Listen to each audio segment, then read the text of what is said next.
मैं आपका होस्ट ख्वाजा कबीर खालिद। आज हम जिनसे मिलने के लिए यहाँ पे आए हैं वो किसी तारीफ की मोहताज नहीं है।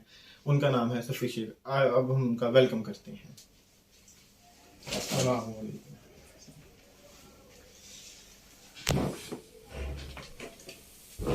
क्या हाल चाल है आपका? अल्हम्दुलिल्लाह जी, आप सुनाएं कैसे हैं? शुक्र अल्हम्दुलिल्लाह। जैसा कि सबको पता, आप एक मोटिवेशनल स्पीकर हैं, शायर हैं और राइटर भी हैं, आप लिखते हैं। तो आपने ये अपना सफ़र शुरू कैसे किया? जिस वक्त इंसान का कोई तारुफ नहीं ना होता उस वक्त फिर वो कुछ भी नहीं होता, लेकिन फिर वक्त के साथ साथ जब उसके ऊपर दबाव, तकलीफ़ें, परेशानियाँ आती हैं फिर वो मोटिवेशनल स्पीकर भी बनता है। शायर तो हालात बना देते हैं, हम तो लिखते हैं, जज्बात लोग वाह वाह करते हैं तो उसको शायरी की समझ लिया जाता है कि ये शायरी हो रही है। बेसिकली वो शायरी नहीं होती, वो अपने दिल की कैफियत होती है, अपने जज्बात होते हैं जो हम बोलते हैं लिखते हैं, उसको लोग वाह वाह करते हैं, मोहब्बत देते हैं। यानी कि जो कुछ आपने लिखा, जो कुछ बोला, ये आपने अपनी सारी जिंदगी के मुतालिक बोला, यानी आपके ऊपर भी ऐसा वक्त गुजरा हुआ है। बिल्कुल जी, हर जो राइटर होता है और जो शायर होता है उसके ऊपर वक़्त तो एक गुजरा होता है। वो चाहे किसी भी लिहाज से हो, किसी दोस्त की वजह से हो, किसी रिश्तेदारों की वजह से हो, किसी के दूर जाने की वजह से हो, किसी के पास आने की वजह से हो, तो ये शायर जो होते हैं ना वो उनका एक पीछे एक लेवल होता है, उन्होंने एक ज़िंदगी गुजारी होती है जिसको वो लिखते हैं। तो ऑब्वियसली मैंने ये अपनी ज़िंदगी के बारे में लिखा है। यानी कि ये सिर्फ किसी एक लड़की की वजह से नहीं होता, यहाँ पे बहुत से लोग इसके अंदर शामिल हो सकते हैं। लड़की ज़िंदगी में आती ज़रूर है जी, ठीक है, लेकिन शायर जो होता है ना उसकी शायरी महज एक सूरत नहीं होती।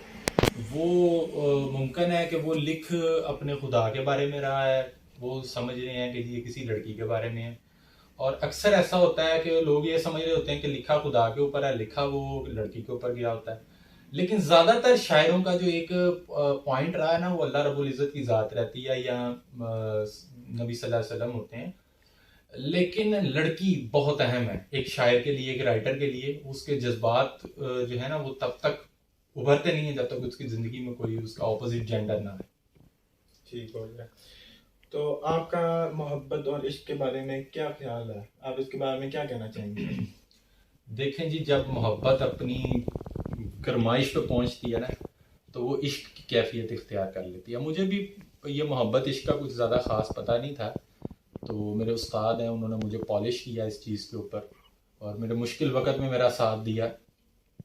तो जो मोहब्बत है ये इंसान को सेल्फिश बनाती है। मोहब्बत जो है इंसान को सेल्फिश बनाती है। वो नहीं चाह रहा होता कि उसके महबूब को कोई और देखे, उसके महबूब से कोई बात करे, उसके महबूब की तरफ कोई जाए। लेकिन जो इश्क होता है ना वो इंसान को सेल्फिश नहीं बनाता। पाने खोने का तल्लग ही कोई नहीं, ख़त्म ही हो जाता पाने खोने का मामला।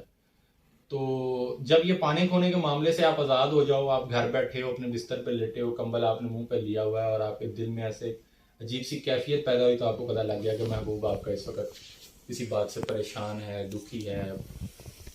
इश्क बड़ा और तरह की चीज़ है, इसको हर बंदा समझ भी नहीं सकता। तो जैसे कि हमारे पीछे हिस्ट्री में बहुत बड़े बड़े मोहब्बत करने वाले गुजरे हैं, हीर रांझा, शशि पन्नू, मिर्जा साहिबा। इनके बारे में आप क्या कहना चाहते हैं कि इनका इश्क था या इनकी मोहब्बत थी? देखें जी, ये तो देखें, हीर रांझा लिखी वारिस शाह ने, बाबा बुल्ले शाह के मुरीद थे ये।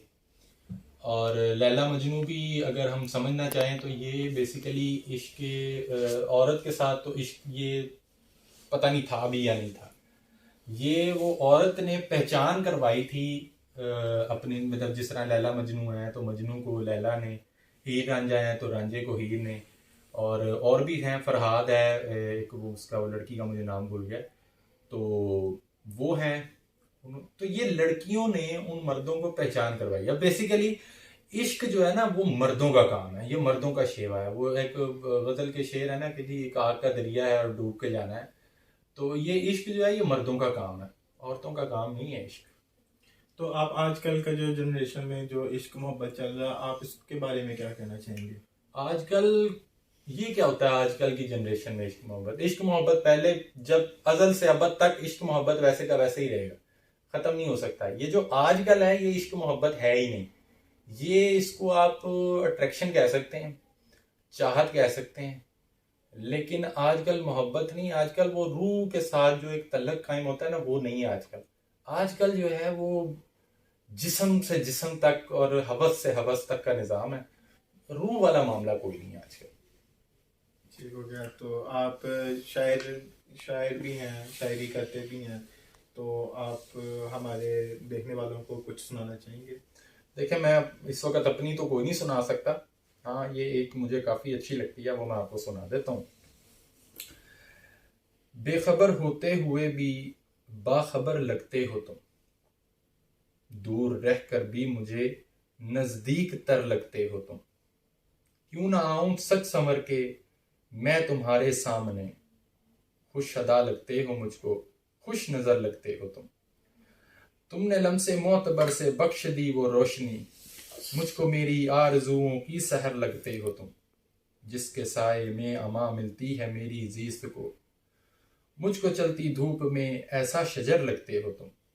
क्यों तुम्हारे साथ चलने पर ना आमादा हो दिल, खुशबुए एहसास मेरे खुशबुए एहसास से मेरे हम सफ़र लगते हो तुम।